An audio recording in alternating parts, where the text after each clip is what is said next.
Assalamualaikum warahmatullahi wabarakatuh.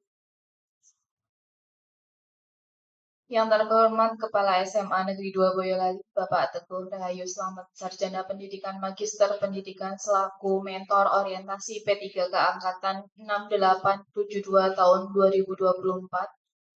Serta yang kami hormati Bapak Ibu peserta orientasi Angkatan 6872 tahun 2020. Pertama-tama marilah kita panjatkan puji syukur kehadirat Tuhan Yang Maha Esa, karena berkat limpahan rahmat-Nya kita dapat pada sore hari ini untuk melaksanakan seminar.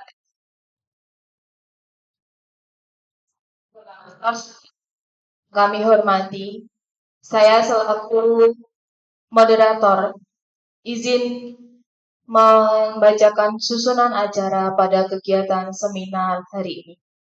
Untuk acara yang pertama pembukaan, acara yang kedua pemaparan seminar RHK oleh Ibu Rina Farida, Sarjana Pendidikan.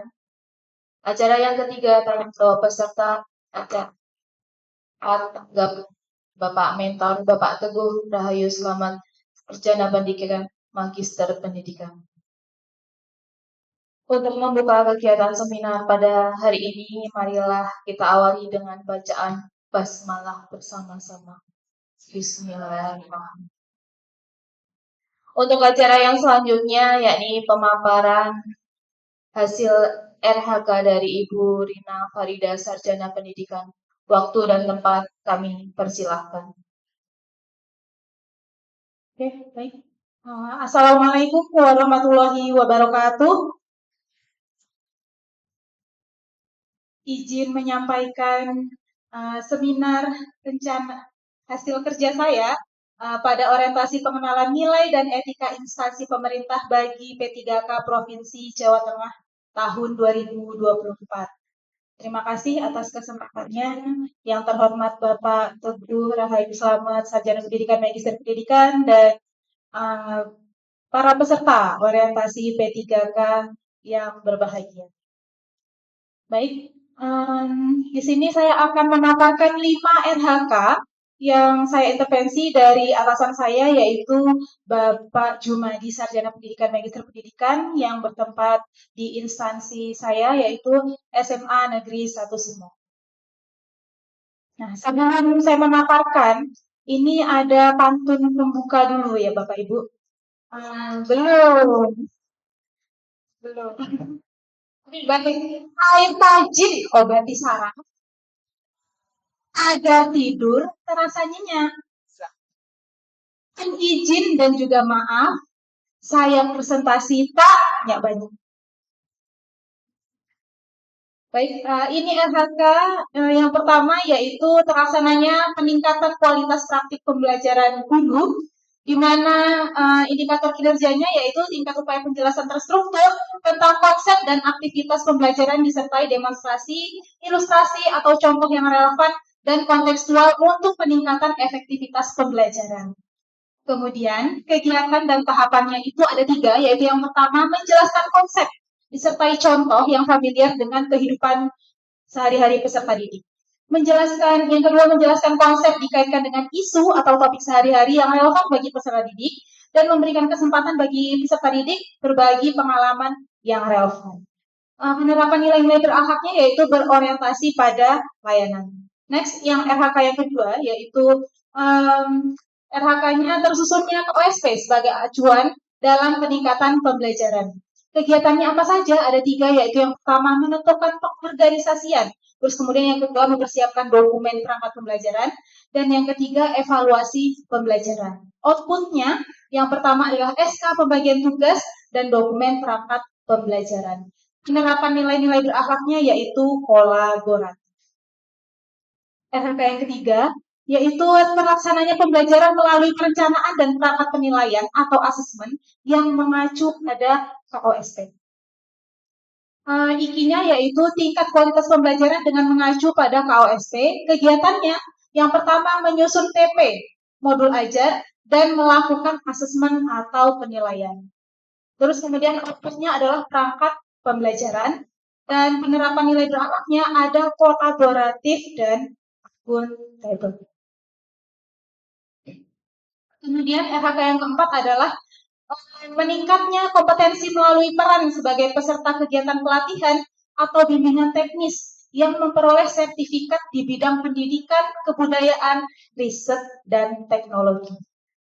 IKI-nya, tingkat kesesuaian kegiatan pengembangan kompetensi dengan kegiatan tahapan, yaitu yang pertama memilih modul atau materi pelatihan yang sesuai dengan kompetensi yang ingin kita perbaiki.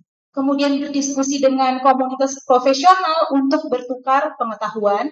Yang ketiga, menerapkan hasil pelatihan dalam praktik mengajar atau kepemimpinan di sekolah.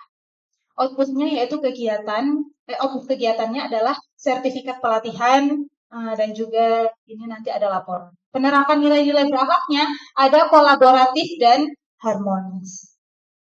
Nah, kemudian RHK yang terakhir adalah meningkatnya kinerja satuan pendidikan melalui pelaksanaan tugas tambahan sebagai petugas piket. Nah, di sini tugas tambahan saya sebagai petugas piket, di mana IKI-nya yaitu tingkat kesesuaian pelaksanaan tugas tambahan dengan peningkatan kinerja Satpen.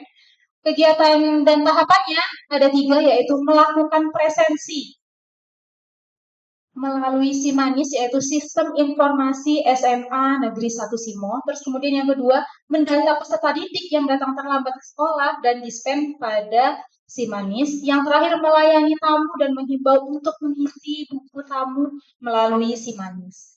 Kemudian outputnya adalah SK Guru Piket dan laporan pelaksanaan kegiatan piket. Penerapan nilai-nilai berakhlaknya ada adaptif. Oke, baik. Sekian dulu presentasi dari saya. Ini ada pantun penutup. Tamasya Kembanakaran. Anak macan diterkam induknya. Jika ada yang ingin ditanyakan, silahkan sebelum kami lupa materi. Iya, tepuk tangan untuk Bu Rina. Untuk acara yang kedua yakni tanya jawab peserta, bagi Bapak Ibu yang ingin bertanya, kami persilahkan. Ya, untuk Bu Vivin.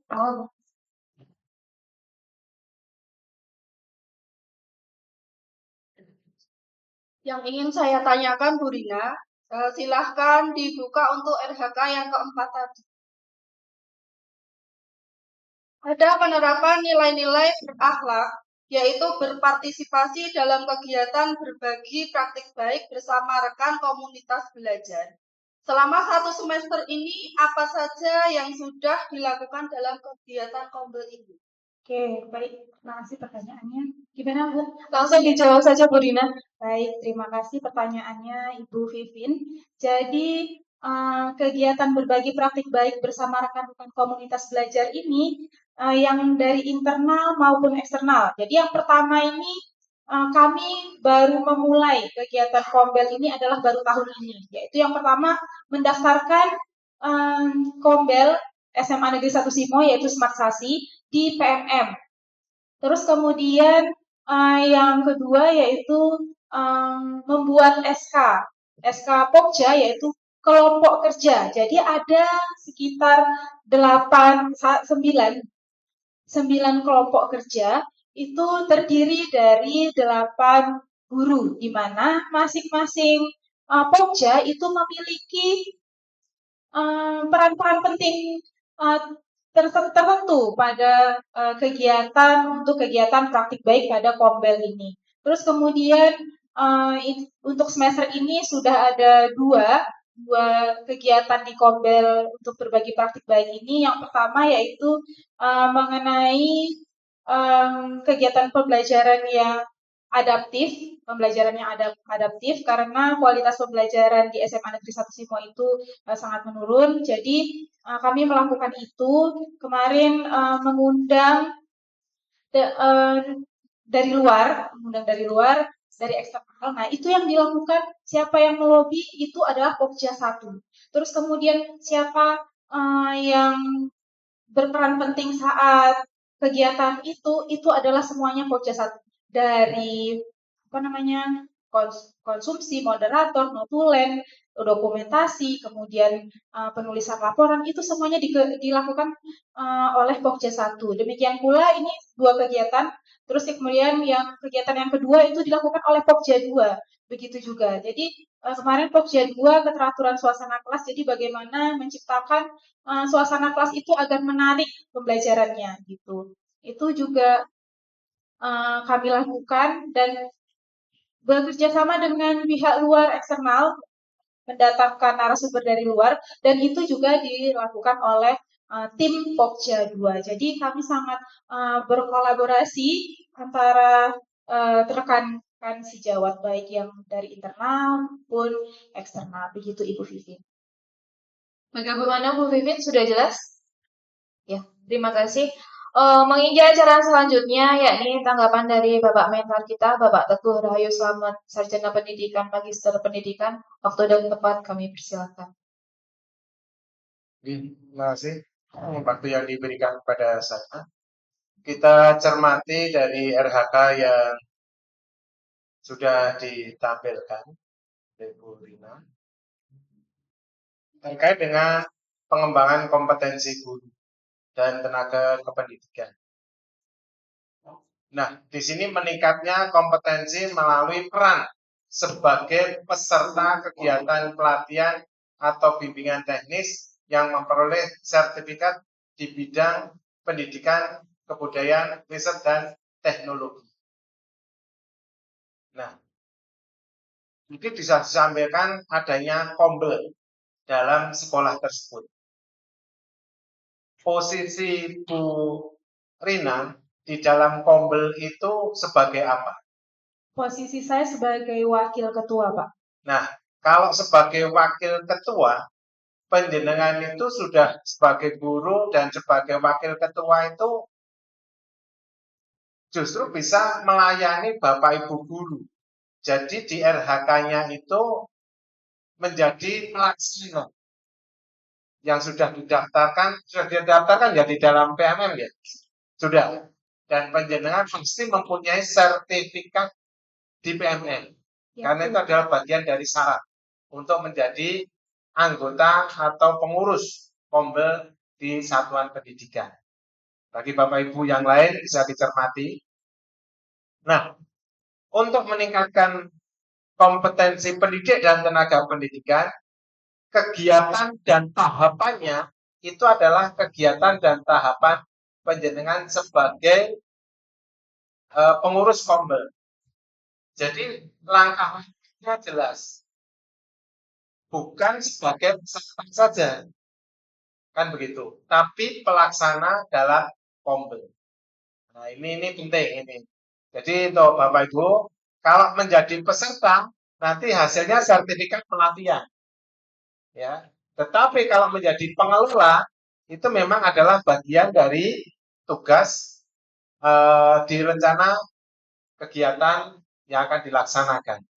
Maka ini masukan saya untuk pengembangan kompetensi penjenengan tidak hanya sebagai peserta, tapi sebagai pelaksana.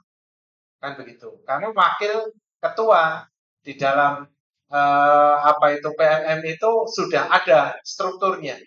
Dan ada rencana kegiatan yang akan dilaksanakan. Itu masukan dari saya terkait dengan RHK yang sudah disampaikan oleh Bu Rina. Semoga bisa menjadikan perhatian untuk semuanya. Terima kasih. Terima kasih, Pak. Ya, terima kasih untuk Bapak Teguh yang sudah memberikan masukan kepada Ibu Rina. Bapak Ibu yang kami hormati, kegiatan seminar telah disampaikan oleh Ibu Rina telah kita lalui bersama dengan lancar. Marilah kita tutup kegiatan seminar kali ini dengan bacaan hamdalah bersama-sama. Terima kasih untuk semua pihak yang telah berpartisipasi. Saya mohon maaf atas segala kekurangan. Saya tutup. Wassalamualaikum warahmatullahi wabarakatuh.